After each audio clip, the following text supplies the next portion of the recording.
नमामि गंगे का कहा गया, तो तब एक बात बोलना पड़ेगा सौरभ भाई कि राम तेरी गंगा मैली हो गई, बापियों के बाप दो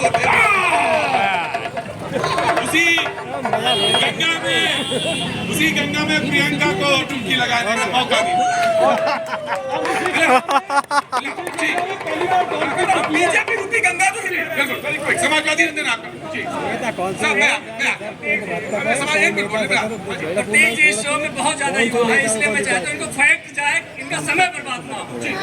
साढ़े 14 लाख करोड़ रुपया माफ किया पूंजीपतियों को, मोदी जी ने क्यों किया ये बताएं। 1.5 लाख करोड़ रुपया टैक्स में छूट दे दिया ये बताएं। 1.5 लाख करोड़ रुपया उनको इंसेंटिव दे दिया ये बताएं। तो 17 लाख करोड़ रुपया तो माफ कर दिया। आज आपके बगल में किसान बैठे हुए हैं और ये सरकार कोई किसान नहीं है, कोई किसान नहीं है, कोई किसान नहीं है सर। युवा है, आप क्या जानकारी दे रहे हैं? उनको राइट ऑफ दिया गया, वेव ऑफ नहीं किया गया। वेव ऑफ किसानों का माफ किया गया।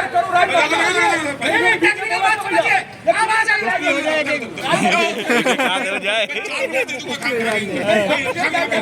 राइट ऑफ वेव ऑफ आप देखिए, आप आ जाइए स्वामीनाथन आयोग की रिपोर्ट पे। स्वामीनाथन आयोग की रिपोर्ट A2 प्लस FL और C2 प्लस 50%।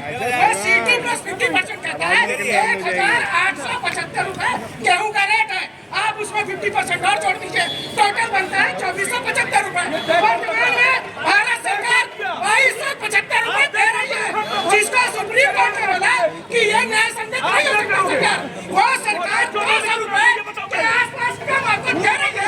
ये बहुत बड़ी बात है किसानों के लिए। किसानों को जागरूक होना चाहिए। आप लोग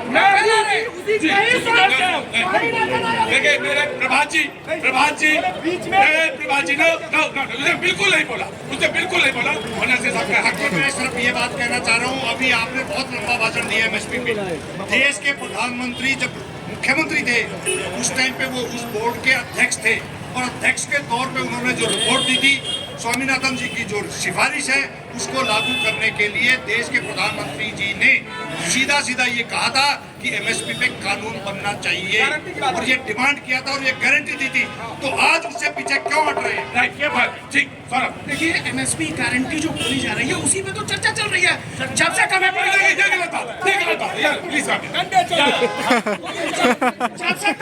है, 6 बड़ी मीटिंग हुई है, 38 छोटी मीटिंग हुई है किसानों के साथ। किसानों का कहना यह है पंजाब में जो रबी की फसलें हैं, खरीफ की फसलें हैं, उनको अलग रेट दिया जाए। उत्तर प्रदेश का अलग है। तो सरकार का कहना है किसानों का एक साथ तय कर ले। उसके बाद जो स्वामीनाथन आयोग की रिपोर्ट है उस पर C2 प्लस 50%, जिसका सुप्रीम कोर्ट ने भी बोला था सरकार ने संगत नहीं कर पाएगी, वह सरकार देने जा रही है। दूसरी बात ये भी है कि 200 दिन के काम की गारंटी। दूसरी बात ये भी है कि किसान ये मांग करते हैं कि जो वेज है वो 700 रुपए होना चाहिए प्रतिदिन के हिसाब से। और ये कैलकुलेशन कितना बैठता है GDP के हिसाब से, इस पर भी बहुत सारी बहस है, बहस का हिस्सा। लेकिन जी बिल्कुल आप बोलेंगे तो आना पड़ेगा मुझे। देश में लोकतंत्र है। देश की सरकार किसी भी विरोध से इतना डरती है कि बैरिकेड लगा देते हैं, वहाँ पे दीवारें बना देते हैं। दिल्ली विधानसभा बीजेपी के सभी विधायकों को आपने निलंबित कर दिया और मैं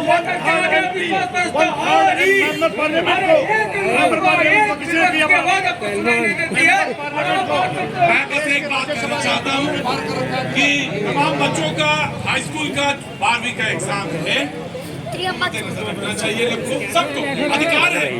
किसानों की बात को सुनने का, बातचीत का अधिकार है। सरकार को बातचीत करनी चाहिए, ऑफकोर्स बातचीत करनी चाहिए। किसानों को ये समझना चाहिए कि जो खास तौर से जो बच्चों के एग्जाम है उनको दिक्कत नहीं होनी चाहिए। जी जनाब, भारत माता की जय। आगे आ जाइए, तो डिबेट खत्म कर देते हैं। देखिए मैं सबको सुना, मोदी जी को कह रहा है, कुछ कह रहा है। एक ऐसा व्यक्ति जो कलयुग का देवता है, कलयुग का देवता है,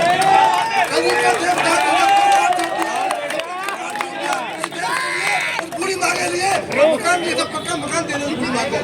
उस बेटे के लिए शौचालय दे दिए, उस गरीब किसान को सम्मान दे दिए। बहुत बढ़िया। दुकानदारी बंद हो गई है। अब ये देवता आगे 24 में अपना रिकॉर्ड तोड़ेगा और 400 के पास जाएगा। क्या नाम है आपका? अर्चना सिंह। क्या करती हैं आप? जॉब करती हैं। कांग्रेस